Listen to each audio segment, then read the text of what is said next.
Would you like to address them first? Yes. Thank you so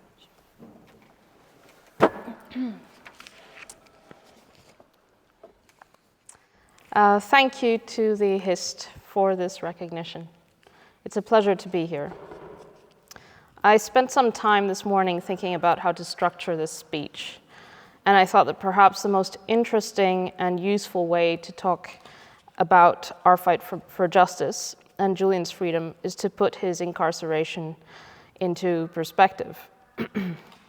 As you may or may not know, my husband, Julian Assange, is the founder of Wikileaks, and he has been imprisoned in London since the 11th of April, 2019, because of what WikiLeaks published.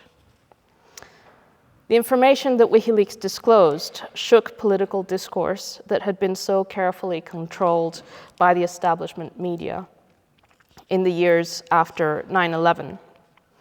Until WikiLeaks came along, it was not a hard task to shape perception. Yes, there were projects that promoted freedom of information. There was the emergence of bloggers. There were bold projects like Cryptome, but overall the establishment media was not seriously challenged by their presence on the internet. WikiLeaks was different. WikiLeaks sought to create a new way of doing journalism and introduced a number of innovations. Firstly, WikiLeaks defined its publication criteria, suppressed and censored documents which were of political, ethical, diplomatic, or historical significance, which had not previously been published. Secondly, WikiLeaks created a new model for reporting, what Julian calls scientific journalism. What did he mean by that? WikiLeaks published analysis, but it also published the original source documents alongside the analysis. This meant that, like the scientific method, the analysis could be tested, expanded on, challenged, and refuted. Thirdly, WikiLeaks broke new ground with its use of cryptography to protect and anonymize sources. Fourthly, WikiLeaks sought to maximize the impact by forming partnerships with other media organizations that would expend resources to contextualize vast data sets. WikiLeaks published documents from all over the world, but it was the leak from a US Army intelligence analyst, Chelsea Manning, that made WikiLeaks and Julian household names in 2010. Whereas WikiLeaks developed partnerships with the most influential papers in Europe and the United States, New York Times, El País, The Guardian, Le Monde, Der Spiegel, etc., to maximize the impact and analytical manpower of the Manning leaks, those partnerships soon became uneasy. The WikiLeaks model of publishing source documents alongside the analysis in the papers challenged the sort of public discourse that those very papers had been involved in shaping. The way that the wars in Iraq and Afghanistan had been reported on until this point was through so-called embedded journalists who would travel and report alongside US and allied troops. They would live in protected compounds and they would receive information through military press briefings. The content of the leaks was explosive. It was internal data sets from the US military that had been concealed from the public. It revealed the quagmire that the wars in the Middle East had become. For example, WikiLeaks revealed the previously undisclosed death of 15,000 civilians, which the US had been compiling secretly and then publicly saying that they didn't have data for.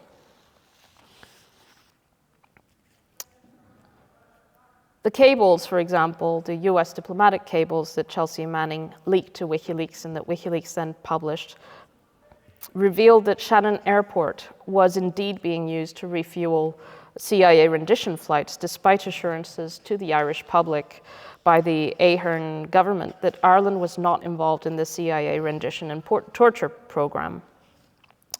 WikiLeaks published a video called Collateral Murder, which was the first big publication from the Chelsea Manning leaks in 2010. And I recommend that all of you watch this video. If there's one thing that you do after this talk, if you haven't seen it already, is watch Collateral Murder. Collateral Murder is a video that shows the killing of civilians in Iraq from the perspective of the helicopter gunship that killed them. It's a video through the viewfinder of an Apache helicopter with the audio of the American soldiers who were flying inside the helicopter. And you can see the process of them obtaining what is called permission to engage, i.e. Permission to kill the people on the ground. And these civilians who were on the ground were walking through the streets of East Baghdad, and two of them were actually Reuters journalists who were on assignment. And in this video, you can see how the people on the ground are shot to pieces, literally. And one of them, who happens to be one of the two journalists, tries to reach cover and is crawling on the ground, severely injured, and finds a wall to hide behind. And just then a van pulls up. And this van is actually a van of a man taking his two children to school. And he sees the severely injured man on the ground, and he stops his van. He gets out and carries the injured journalist into his van. And then you witness how the US soldiers then open fire against the van and kill everyone inside except for the two children, who only survived because their father threw his body on top of them and shielded them to a certain degree from the bullets. And these bullets are, very big bullets that are made to pierce through metal. And the children survived, but were severely injured. They were injured in their, the stomach and the head and so on. And they were the only survivors. The Wikileaks model transcended the traditional scope of journalism, providing archives which historians, academics, and long-form journalists source from to this day. Because these are official documents, they have been accepted as having evidentiary value at the UK Supreme Court. For example, in the case of R on the application of Bancool No. 3 versus Secretary of State for Foreign and Commonwealth Affairs, and also at the European Court of Human Rights. In the case of Khalid al-Masri, who was a victim of CIA rendition, he was able to use the WikiLeaks cables containing diplomatic communications about his rendition in order to win his case against Macedonia at the European Court of Human Rights. He had previously tried to sue the US government in the United States, but because it was all concerning national defense information, the US courts threw his lawsuit out. The CIA rendition program was one of the most secretive of the post-9/11 era. It involved the abduction and torture of individuals across jurisdictions. In the case of al-Masri, he was abducted, blindfolded. In Macedonia, he was sexually assaulted, shackled, and then taken through a CIA rendition flight to a black site in Afghanistan, where he was subjected to violent interrogations and further torture. After several months, he was suddenly released after it was discovered that he had been mistaken for another man who they were looking for, whose name was also Khalid al-Masri. Julian has long defended the model that he established with WikiLeaks, of the value of providing an archive that preserves the integrity of the historical record. He has sometimes referred to WikiLeaks as the rebel library of Alexandria. In his introduction to the book, The WikiLeaks Files, The World According to the US Empire, Julian writes, "Diplomatic cables are not produced in order to manipulate the public, but are aimed at elements of the rest of the US state apparatus, and are therefore relatively free from the distorting influence of public relations. Reading them is a much more effective way of understanding an institution like the State Department than reading reports by journalists or the public pronouncements of officials. Only by approaching this corpus holistically, over and above the documentation of each individual abuse, each localized atrocity, does the true human cost of empire heave into view. It was this archival aspect of WikiLeaks which allowed one of the men who assassinated the Saudi journalist Jamal Khashoggi in 2019, a Saudi intelligence official by the name of Mutreb, to be identified. His name appeared in a WikiLeaks publication from 2015, and it was only in 2019 when there was a sort of search to try to identify the people involved in his murder, that it was discovered that he was mentioned in one of WikiLeaks publications called Hacking Team. The documents showed that Mutreb had been trained in using offensive spyware technology on behalf of the Saudi state against journalists and activists. Some of you might not remember this, but Khashoggi was killed, I think,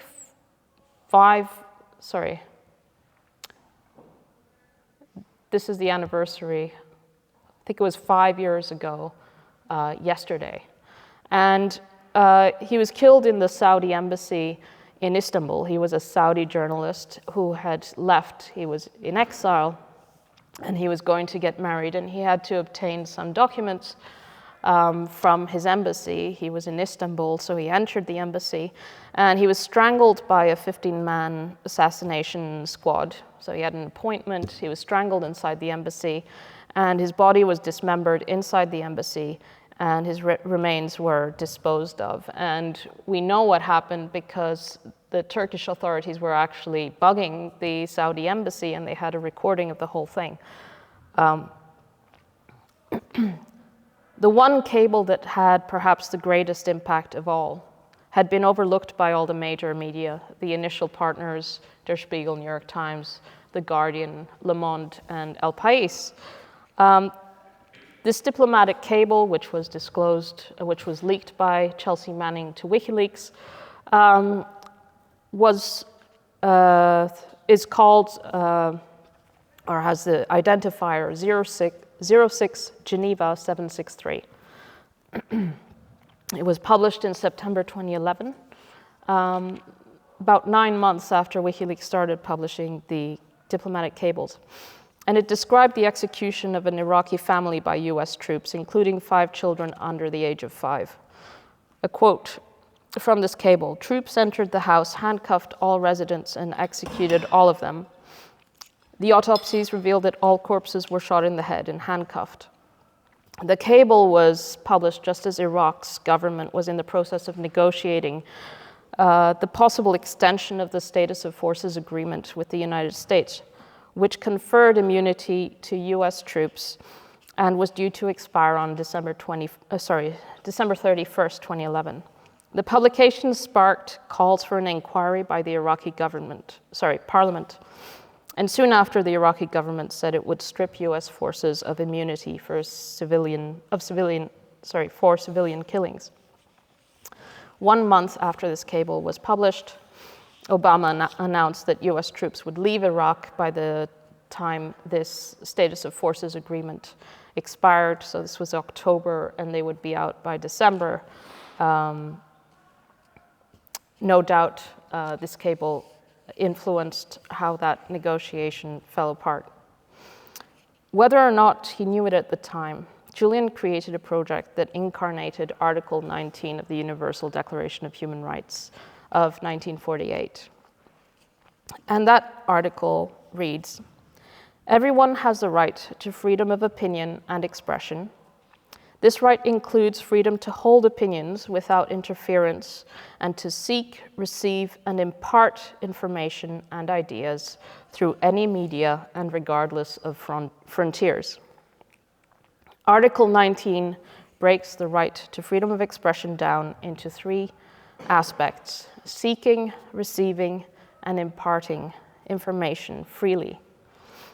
The coming of age of the internet did not just allow any person to become, in effect, a publisher by publishing their content and opinions on the internet. It also allowed the act of seeking and receiving instant and practically costless. And the potential audience for one's speech is anyone connected to the internet, the whole world, practically. The power of freedom of information became turbocharged through the internet. And soon that power became recast as a threat, which is what brings me to where we are today. Julian was asked in an interview for the French magazine Philosophie in 2013 what he thought his situation would be in 10 years' time, that is to say in 2023. He replied, "My personal situation depends entirely on the state of the world. If the world evolves in the right direction, if the international community is favorable to freedom of expression, if the conviction that state decisions must be more transparent gains more traction, then my actions will be evaluated and judged in a positive manner. The role that Wikileaks played in exposing certain war crimes in Iraq and Afghanistan, or the fact that Cablegate encouraged the Arab Spring since the publication of US diplomatic cables undermined the legitimacy of dictators like Mubarak, Ben Ali, or Gaddafi, will be considered positively. However, if the world evolves in the opposite direction, towards a totalitarian dystopia, where surveillance and control is omnipresent, then I will probably be imprisoned somewhere." We are, in many respects, in the totalitarian dystopia that Julian predicted, evidenced not only by Julian's imprisonment, but also by the means by which the public's right to true information has been reframed as a threat to public safety. A new economy has emerged around the control of information, and censorship on social media platforms has become ubiquitous. When Wikileaks first published these groundbreaking documents, pundits claimed that the United States would never extradite, let alone indict him for these publications.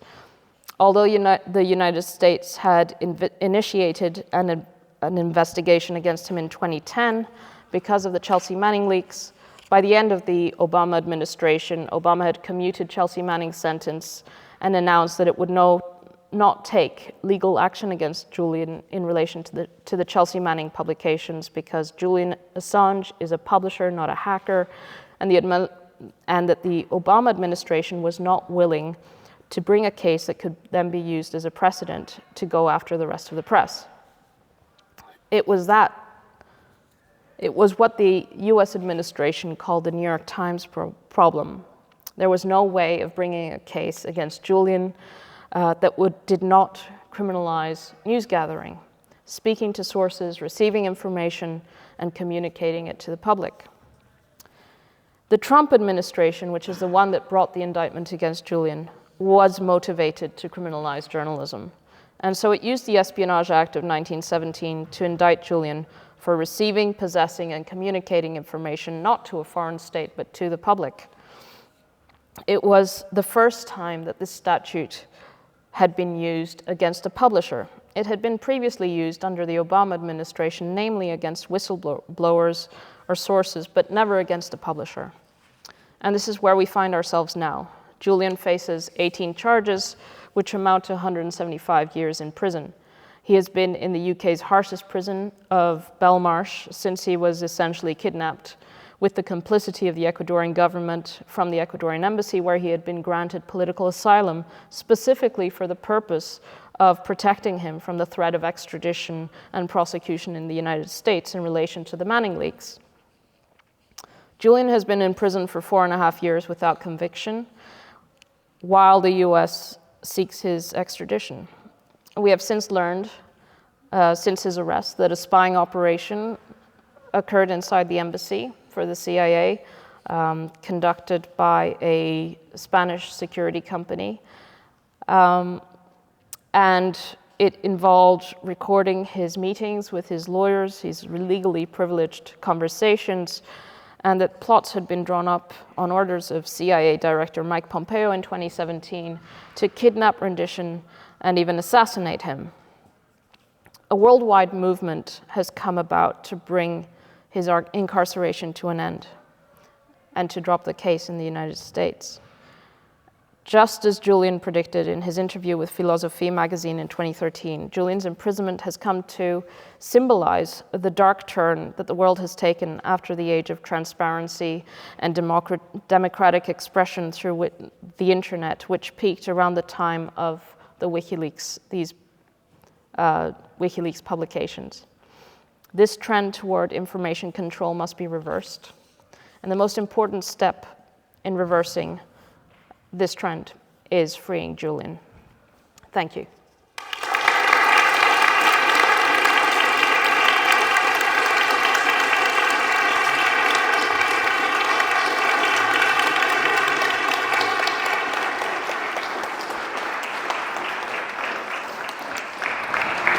Thank you so much for such a wonderful address. I'm going to ask you a couple of questions that have been pre-submitted or from our committee, and then I will open it up to the floor. Firstly, I just want to ask you some questions about yourself. And what made you want to become a human rights lawyer? How did you first meet Julian? Well, I think I had an early education in justice. I grew up in Southern Africa. I was born in South Africa, and my parents were involved in the anti-apartheid struggle while we lived in Botswana and Lesotho. And during this time, close friends of my parents were assassinated by the South African Special Forces in 1985, so I was just 2 years old at the time, but this event really was a kind of a defining moment in my family's history. And we eventually moved to Europe, and I think that this upbringing where my parents, were involved in not just the anti-apartheid struggle, but mainly the anti-apartheid struggle, really kind of shaped my worldview, and I wanted to continue in the same direction, I guess. Subconsciously, it's just the way I saw the world. I met Julian in 2011, so he had already published all of these publications. And I didn't really understand much about what a game changer it was for journalism. I saw it from a different perspective. When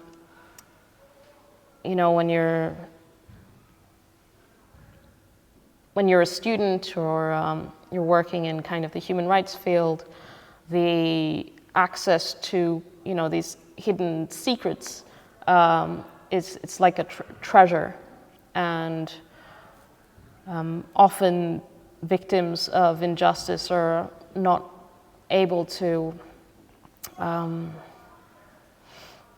get any redress or recognition, but the emergence of this archive of what had been going on in the background in all these, basically every single country in the world, from 22, I think the cables mainly I'm talking about covered 2002, 2003 to 2010. So this is like a detailed political history of virtually every country in the world, internal analysis, and so on.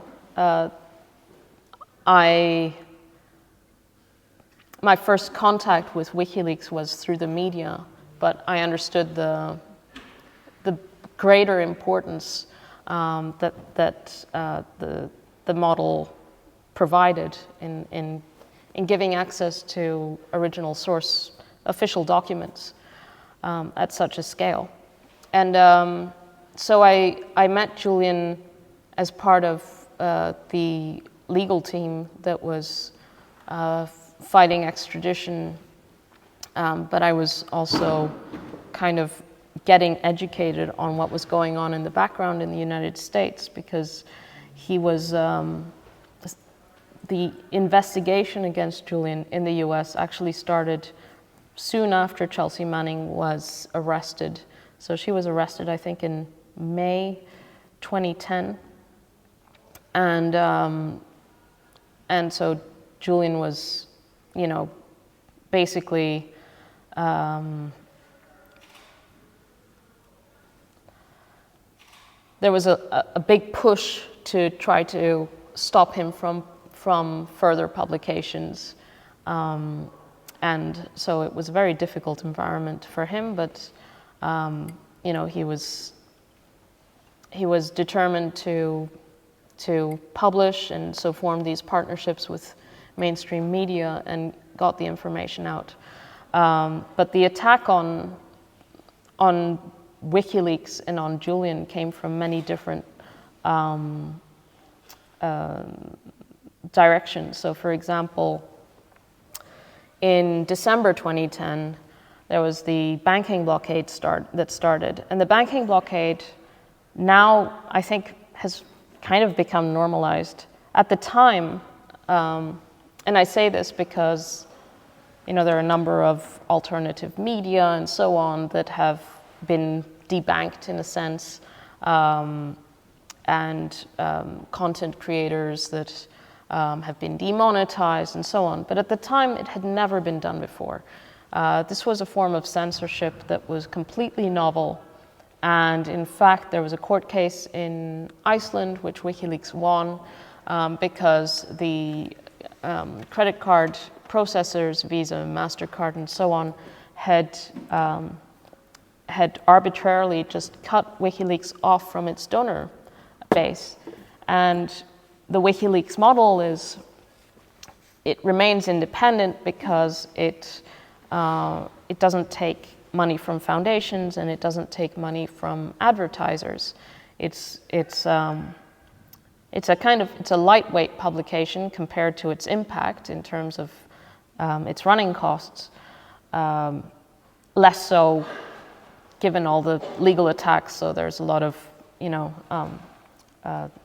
legal fees and servers and so on. But considering the impact that WikiLeaks has, it is an extremely efficient publication if you compare to, I don't know, a newspaper, a traditional newspaper. But when WikiLeaks was publishing the Chelsea Manning leaks in 2010, the support was overwhelming from the public. They were getting a lot of money, something like $100,000 a day right at the peak of it. And the average donation was $25. So you can just imagine the amount of support there was. And then so that's why there was this completely extra-legal decision to cut WikiLeaks off from its financial lifeline. And that was December 2010. And it was very controversial at the time,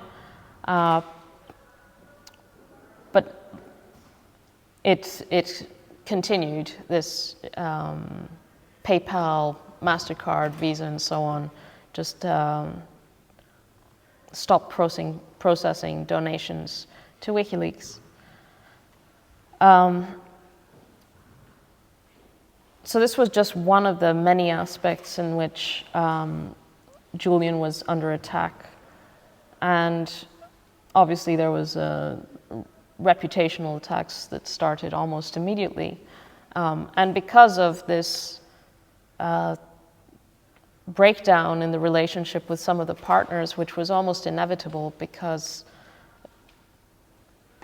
the way that WikiLeaks went about publishing was put it on a collision course with the media that saw its role as more of a gatekeeper or wanted to maintain its relationship with, you know, with the establishment and so on.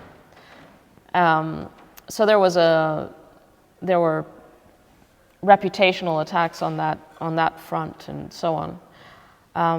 But that was the context in which I met Julian, where he was under attack from multiple fronts.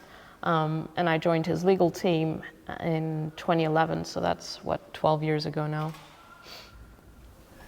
And of course, he's currently in Belmarsh, which is a Category A men's prison. Could you tell us a little bit about what his living conditions there are like, his access to medical care, to the outdoors, etc.? Belmarsh is a very harsh prison. It was built in the early 90s. It's got a court right next to it, so the initial hearings were in this court, and they would transport him in an underground tunnel that was, they advertise it as a kind of bomb-proof tunnel with a vault in the middle, and it's all very, they really like talking about how high security a prison this is, which it is. Julian is in a single cell, which is some 2 by 3 meters. He spends over 21 hours a day there. He can go out into the yard for up to an hour a day. The yard is a concrete yard with mesh overhead and barbed wire, kind of razor wire on the sides. And this actually, the EU, well, it doesn't matter anymore because it's not part of the EU, but the EU has regulations that you're not supposed to have this razor wire, but Belmarsh does it anyway and pays a fine that they have to pay every year for keeping this razor wire. So it's a very harsh environment that he's in. And isolation is the norm really in Belmarsh because, it's not like the movies where you see prisoners really kind of interacting most of the time and then it's nighttime and they close the cells. In Belmarsh, it's all the time, it's the norm. Everyone eats their meal inside their own cell. They keep interaction to a minimum just because it's more... I think the reason is that the guards don't want to deal with any conflict, and so it's just easier to keep people in their cell rather than, maybe fighting in the corridors. So that's the norm. Of course, Julian's never, he's not a violent person. He's never had any violent... There's no allegation that he's a violent person. He's a writer, he's a thinker, he's a thoughtful person, and he's in this very violent place. We estimate that about a third of the people on his wing are either accused or convicted of murder, and it's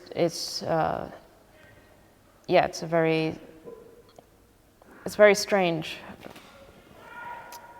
to have someone like Julian in a place like that. But I think it's also it's a prison where prisoners are transiting through. They're either awaiting trial or waiting to be transferred on to where they will serve their sentence. So Julian's the person who has been in his wing for the longest, and there's about 60 people in his wing. So it's also a difficult environment in terms of the people around him are constantly changing. And of course, the prisoners conceal why they're actually there. Sometimes you know why they're there. Sometimes they say that one thing and then actually it's something else because there's a report that reveals they were actually They're actually in there for something far worse. And how often are you able to visit him? I see him about once or twice a week. Yeah. I suppose WikiLeaks itself is an organisation that comes under fire for lots of different things from people all along the political spectrum.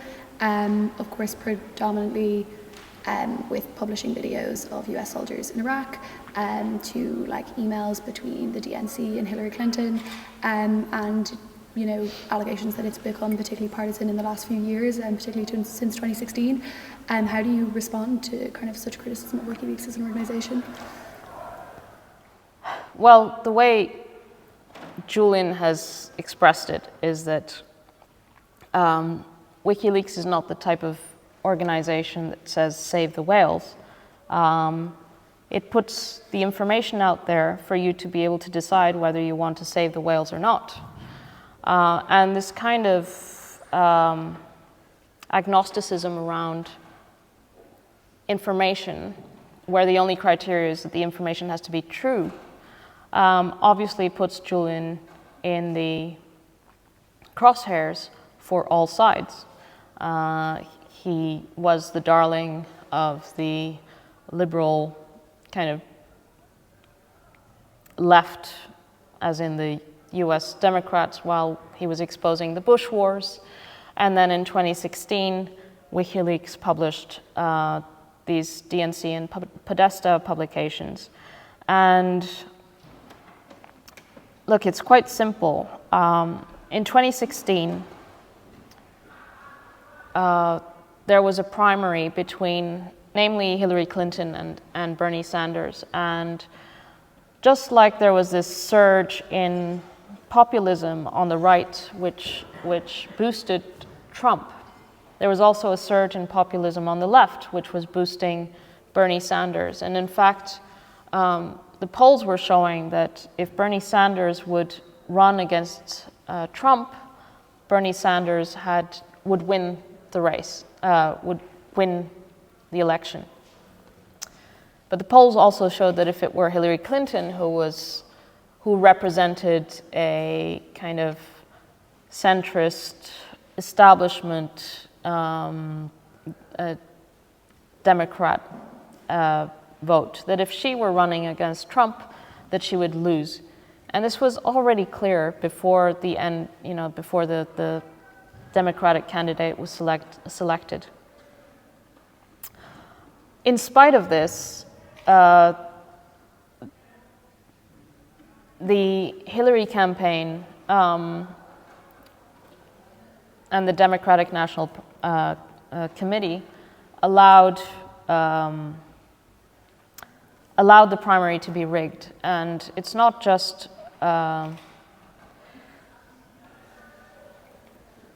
basically the DNC had a secret agreement with the Hillary Clinton campaign, and this was also revealed not only by WikiLeaks, but Donna Brazile, who later took over the DNC, revealed this in her book, that there was a written agreement between the Hillary campaign and the DNC that basically gave her the nomination. And look, it's really serious. It was the DNC basically defrauding the Democratic donors who were supporting Bernie Sanders in the belief that they were supporting their candidate and that he had a chance to win fairly the primaries. But it was rigged against him, and you see in the DNC publications how the Clinton campaign was basically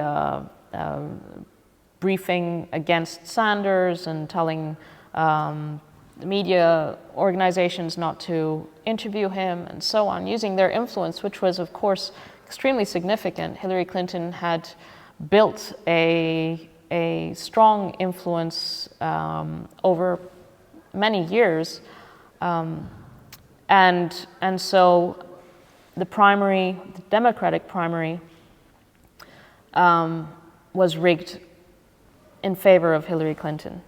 And then there was another aspect, which was the Clinton campaign, in spite of the polling and all the information available, decided to boost Donald Trump. And this was what I think it's in the Podesta emails, what they called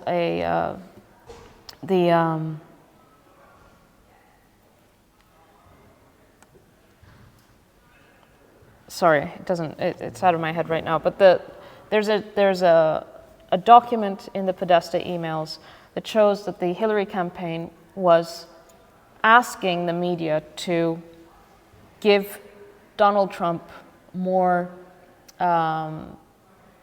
space in their interviews, basically boosting his visibility, because their calculation, in spite of all the information and all the polling, was that Donald Trump was too extreme, and that the Republicans, the centrist Republican vote, would go to her if Donald Trump was the candidate for the Republicans. This was a huge miscalculation. But this is what led to the Hillary campaign boosting Trump, telling the media, their media contacts, to give Trump visibility. And of course, everyone knows what happened after that. So the defeat of Hillary Clinton at the 2016 elections was due to Hillary Clinton running a completely disastrous campaign. She didn't bother to campaign in the key states where he swung the vote. And then, aside from the fact that, Bernie Sanders would have won if he had run, it was completely misreading the climate on the ground of populism, which Bernie Sanders appealed to on the Democratic side. And as a result of this, the Clinton campaign had to blame someone. They didn't blame themselves, obviously, even though all the evidence is out there for people to be able to analyze it. Instead, they blamed everyone else, and especially Wikileaks, claiming that exposing corruption, exposing the Clinton campaign's corruption in relation to the 2016 election somehow made WikiLeaks and Julian partisan. But that's all it was. It was showing the reality and actually informing the public, which is why the DNC tried to sue WikiLeaks and Julian in relation to these publications. And the lawsuit was thrown out. This was in New York, the Southern District of New York. The judge threw it out on First Amendment grounds and said that the 2016 publications were in fact of the highest public interest, that you couldn't find a more relevant instance of than this, in which this publication was informing the electorate ahead of an election. And obviously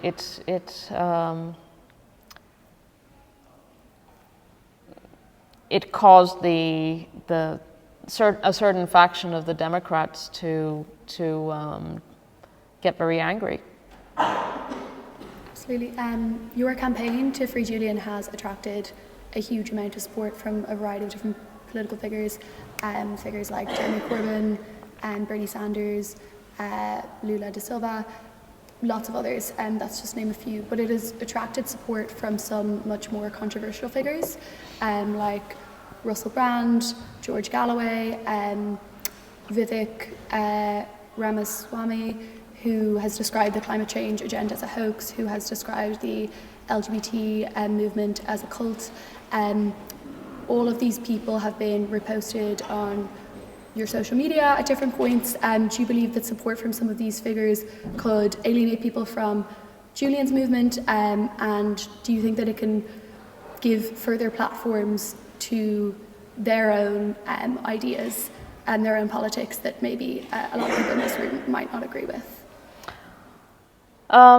It's true that Julian has support from all sides of politics, and I see this as a strength, not a weakness, because it means that people can converge on some very basic issues, and these basic issues to do with freedom of speech, freedom of the press, the right to know the truth.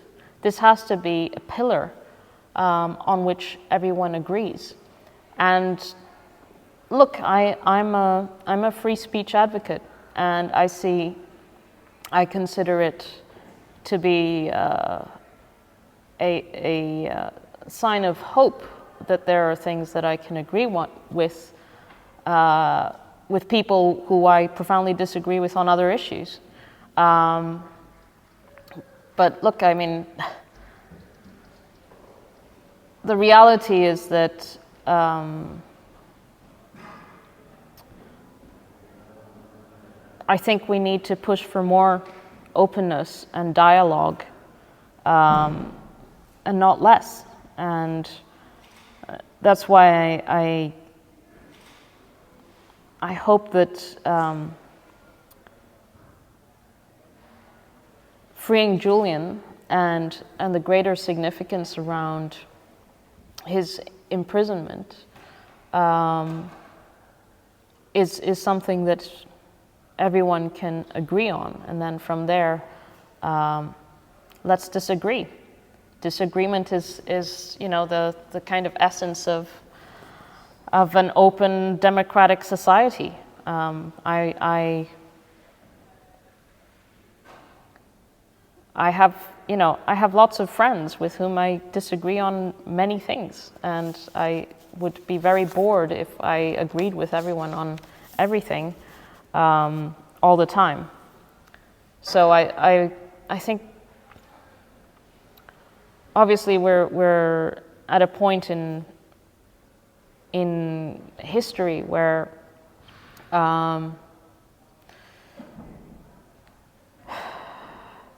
free speech is under threat. But the way to fight back is not by letting some people speak and not others. That's a very dangerous place to be in. And what I've found with the support that Julian has is that I've become a lot more, it's opened my eyes to, you know, there are a lot of different people out there that come from very different places and see the world very differently because of the way they grew up or whatever. But that doesn't make them bad people or you know, there's kind of this, as long as you can find decency and humanity and compassion, that's what we should encourage. And I'm fearful for a kind of mob culture that has emerged. It's very dangerous. So I think free speech is the lesser evil, and that it should be encouraged and not be feared. And do you have any hope, I guess, for the future of journalism, for the future of the press? What do you think the steps that are necessary at the moment to get a truly free and fair press? Well, I think the freedom of the press really is, the future of freedom of the press really depends on what happens to Julian's case. Because if you see, I didn't really go into it in this case, in the speech, but the case of against Julian is absolutely scandalous. So, as I said, he's accused under the Espionage Act, but he's not accused of espionage per se, as you know, the kind of thing that you think of when you hear espionage.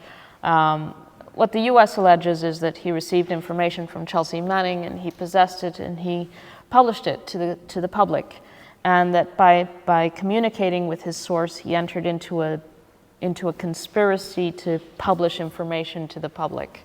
There's no allegation that this wasn't public interest information. There's no allegation that Julian was acting on any other motivation or for anyone else's benefit other than the public's, right? So here you have the purest expression of journalism, of important, hard-hitting journalism being criminalized. Then you have the fact that Julian isn't a US national, he's an Australian, he was in the UK, has nothing to do with the US. It's one thing if you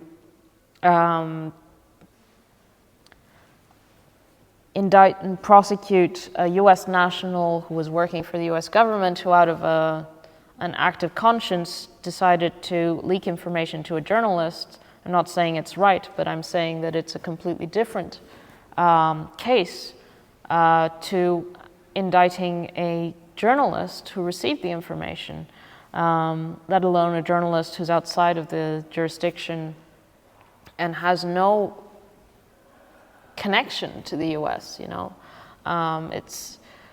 It's like saying that, you know, that Irish journalists have an obligation to keep Saudi secrets. It's absurd.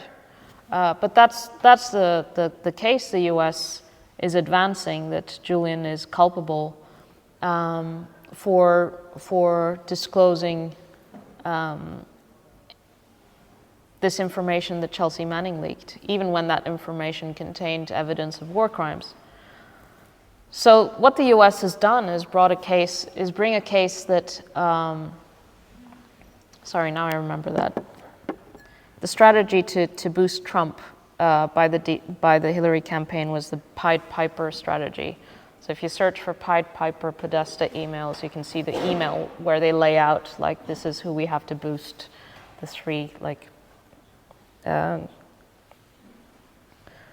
three more extreme Republican candidates that they thought would lose the election, including Trump. Sorry, back to this. So the case against Julian is completely preposterous, really. And what it does is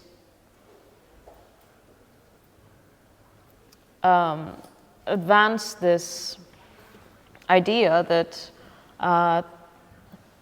that there is no press freedom, really. That if one country can apply its laws extraterritorially and say that anyone, anywhere in the world is subject to its laws, its criminal statutes, its secrecy statutes, then what is there to stop any other country from doing the same? Say Turkey, and say, well, you know, this Irish journalist who published something about Turkey that we consider to be, you know, classified or whatever.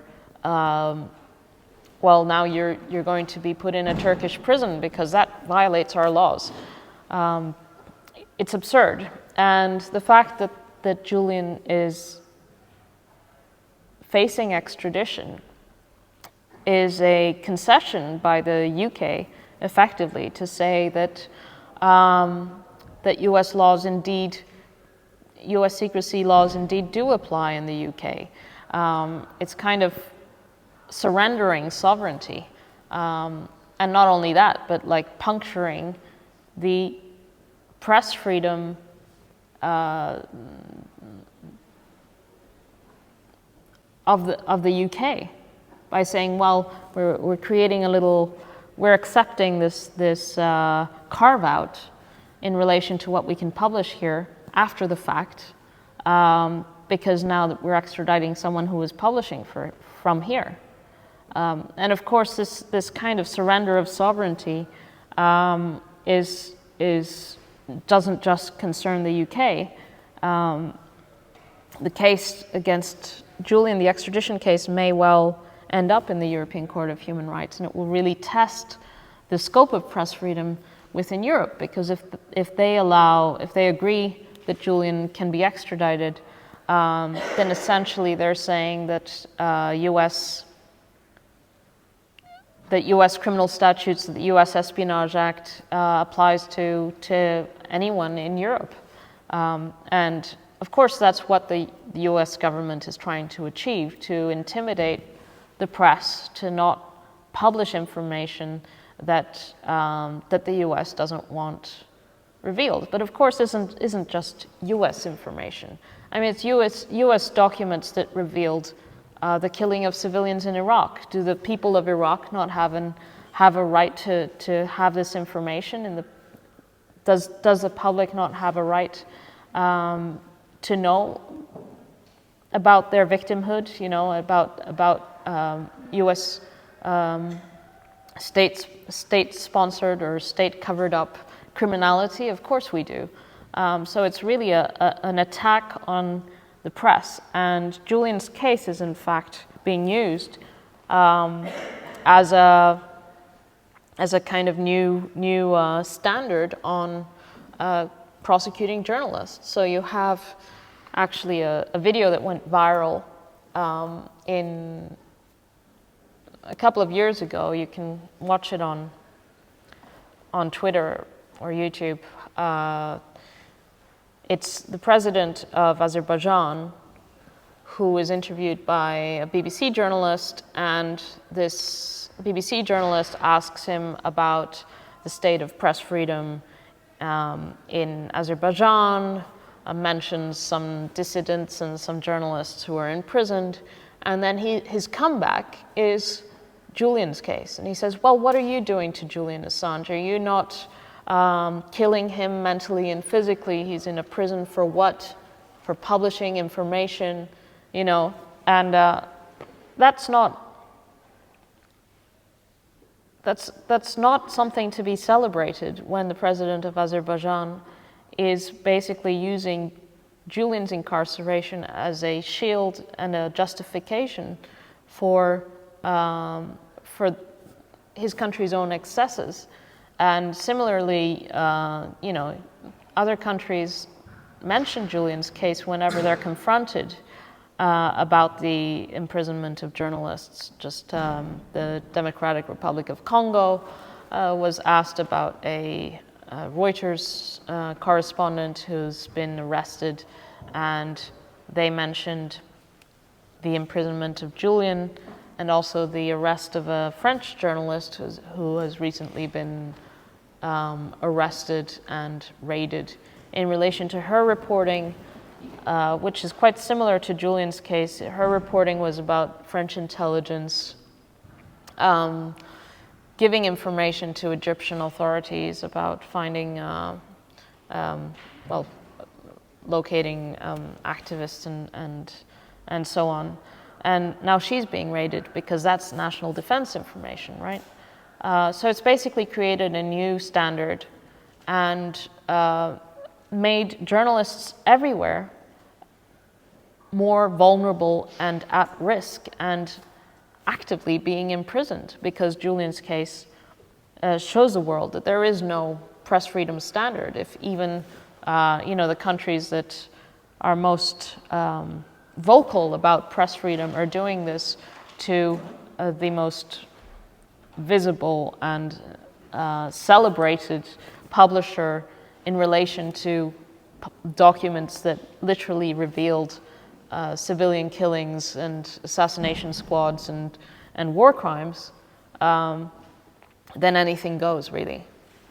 Absolutely. And finally, just one last question. What would you say to anyone here who would like to support Julian and who wants to be able to do something themselves to support his movement and his freedom? Well, I think the most important thing is to be informed and involved.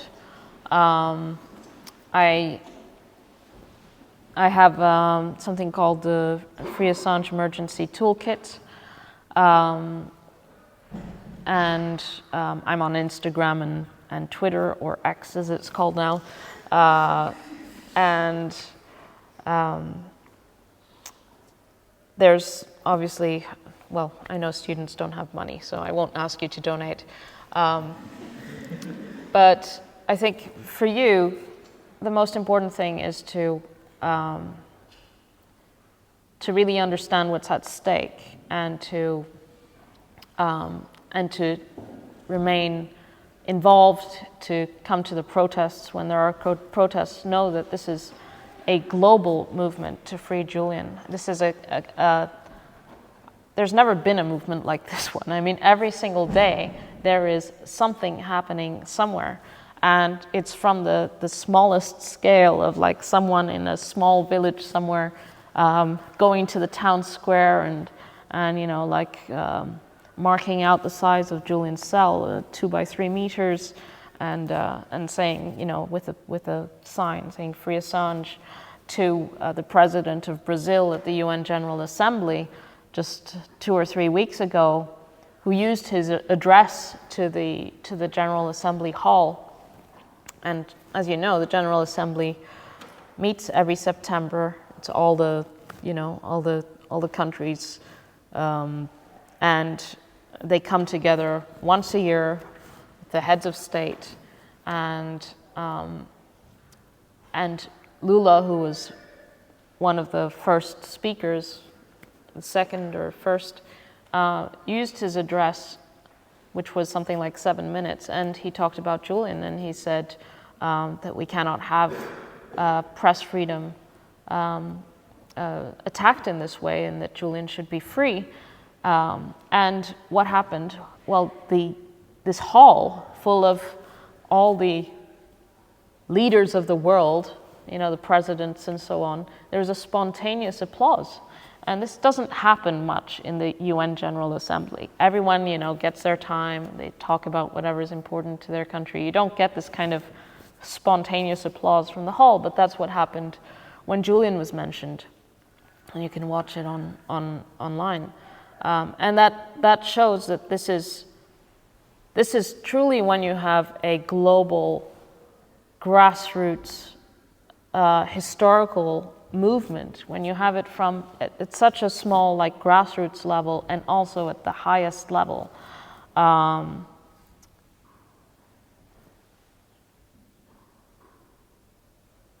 You can be a part of that movement, and it's also empowering, and it's empowering in the sense that, you know, it's the most important, significant political case of our times. And when you become part of a movement like this, you also meet fellow travelers who have, as I said, a similar outlook on this really important issue. And that doesn't mean that you necessarily will agree with them on everything. But it's also really interesting for me. It's been personally very interesting to meet people that are so different, but who are generous in spirit and understand the humanity and the injustice of the situation. And I think that's also something that's very attractive about being part of a movement like this. Thank you so much for all those great answers. I will open it up to the floor now because I'm sure lots of people have questions. Yeah. Thank you so much for coming in. I was wondering which the best presidential candidate do you think has the best chance of restoring integrity and transparency to global institutions? We're on the next section. I'm not very optimistic because, look, I think where things are at now is there's a movement against transparency. And not only is there a movement against transparency, there's a huge economy against transparency. There's a huge economy on to control information. You know, there are all these think tanks and NGOs and, you know, people like you are going to go into the job market, and there's just this, all these funds that have been made available for projects to like control information, right? There's a whole economy around this. And there are lots of incentives to keep it going. There is some pushback, but I mean, for example, the Twitter files, this was a really important revelation about how the US institutions, government institutions, were interfering with the First Amendment. So you have to see, in the United States they have the First Amendment, and the First Amendment is much stronger than the kind of protections that you get in Europe. It is actually something that protection from government restriction. So it prohibits the US legislature from limiting free speech. This is really strong, right? It's not giving you a right. It is ensuring that your right to speech isn't limited. Of course, the Espionage Act is seen from a constitutional perspective completely unconstitutional. But what the Twitter files revealed was that US institutions were behind the scenes in communication ongoingly with Twitter and, of course, other social media companies to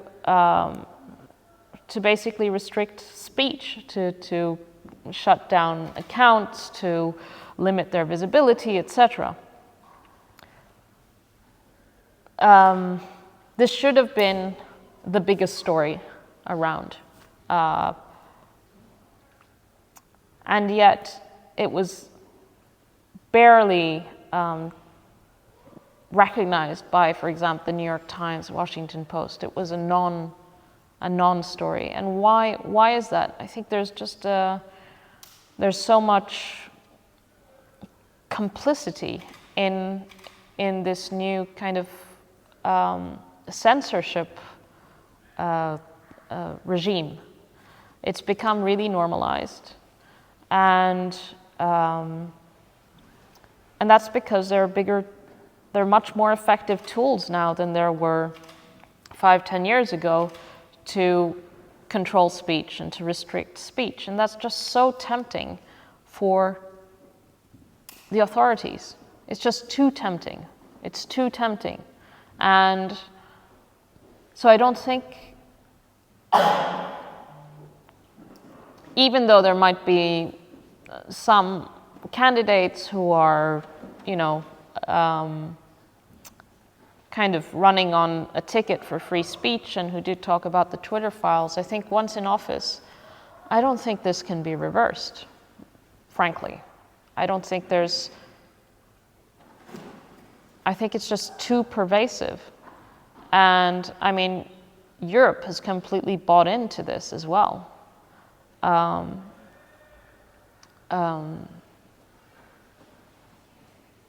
I'm not optimistic.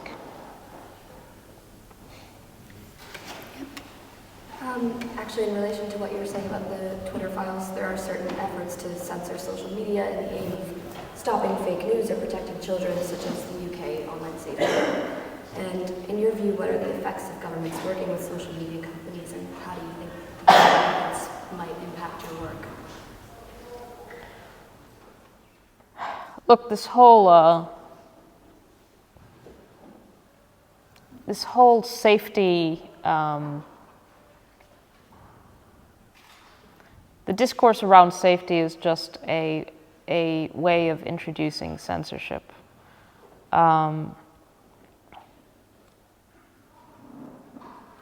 The online safety bill, well, act in the UK in the UK is a total disaster, and the fact that there wasn't significant pushback against it just shows the lack of understanding and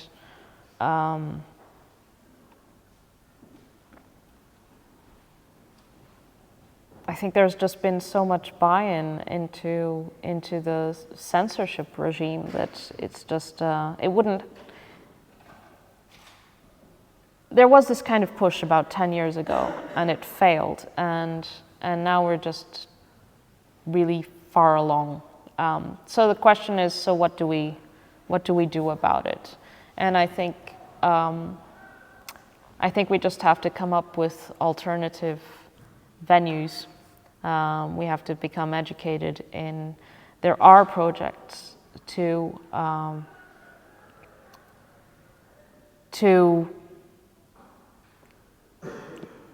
create structures that are censorship resistant, and I don't think we'll be able to reform the social media companies. I think we just need to learn to use different tools that are decentralized, platforms that have a different approach, that might require a little bit more technical understanding, that are not as easy to use as Instagram, for example, but that value freedom of information more. And hopefully, progressively, people will learn it will become more widespread because more people will understand the problem and realize that there are areas in which you can that are not, subject to the control of who knows who, and I think that's an area of optimism, actually, that as people realize how much our regular communications are being controlled and restricted and so on, that more people will be encouraged to find other ways to communicate. I'll take one final question, I guess. First of all, well done, Stella, for being so strong. Really, Thank you. Boys and everything. I know that there's this BX that's coming up soon, and I was thinking, what do you think of the idea that because of Julian Assange and Wikileaks being such a special case, and because of the nature of information and information being released affecting everybody, not just any niche campaign, do you think it's a good idea to make some special appeal to all campaign groups, just by nature, just because this is so new, because it does affect everybody, and also because a lot of these campaign groups around the world are I don't know what to say, lifestyle, and a lot of people are kind of doing their own background causes for a long time. But with Julian Assange, time is an issue. So I was thinking, is there some kind of special appeal that could be made to broaden the base of support, because at the moment it's kind of, we don't know what it's going to go to.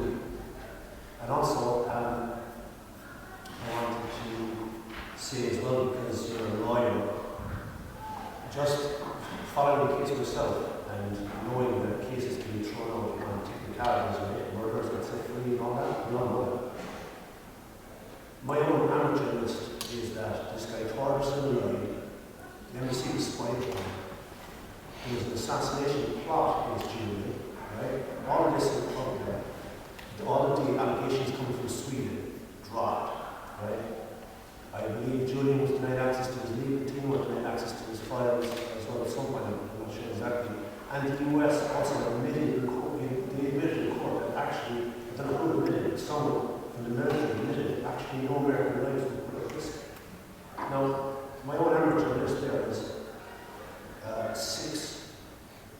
huge, like abuses of the legal process. So can the whole case not be thrown out from that aspect? You know, I mean, it's very blatantly pernicious. And also, I had an earlier today, if you don't mind.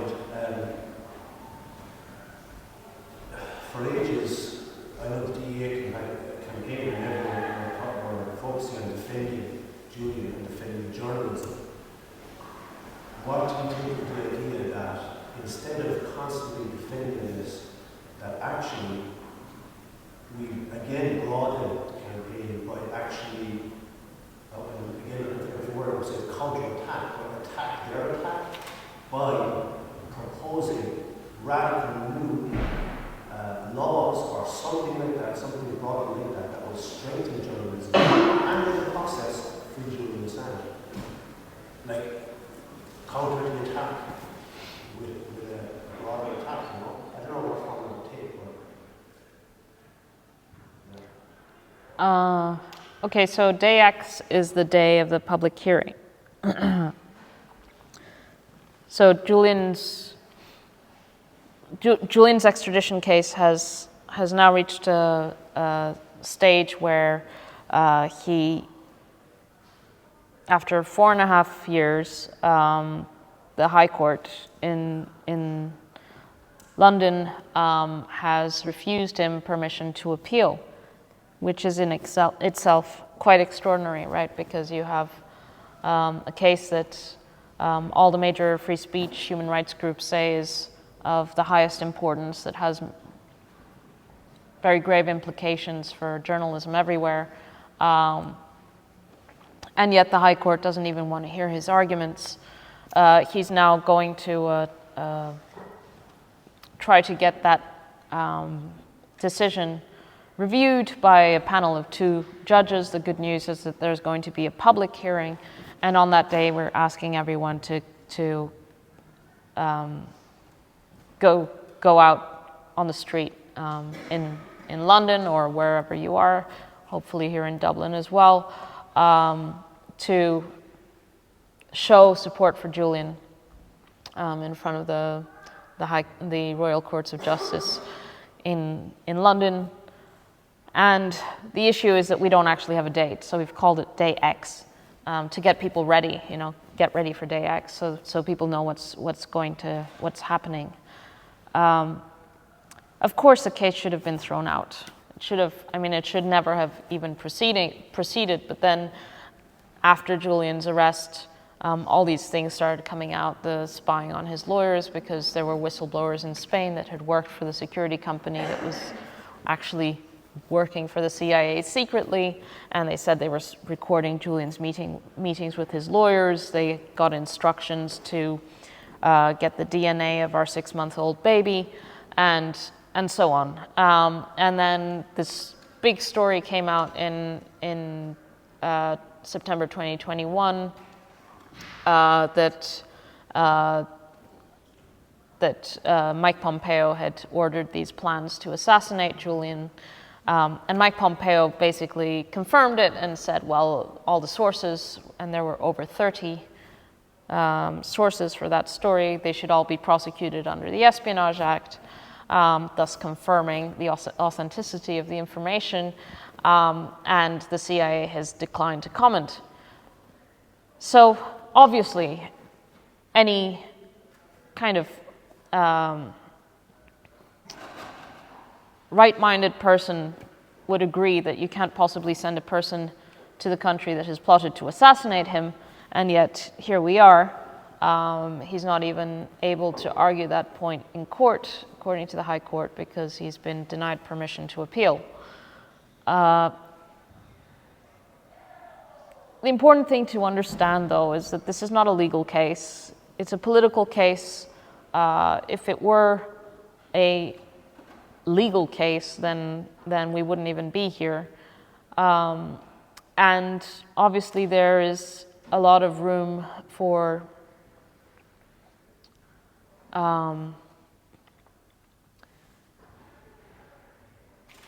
counterattack, but right now all our resources are on defense, defending Julian. And I hope that, people understand that the priority is to free him. And hopefully with his freedom, other things will flow directly, because the trend that has been set of putting Julian in prison, that can only be reversed and countered if he's freed. And that's where we are at the moment. Thank you so much for joining us. Thank you so much for answering everyone's questions, including my own. We really appreciate you taking the time to come to Dublin, especially given everything at the moment that you and Julian are both going through. Thank you so much.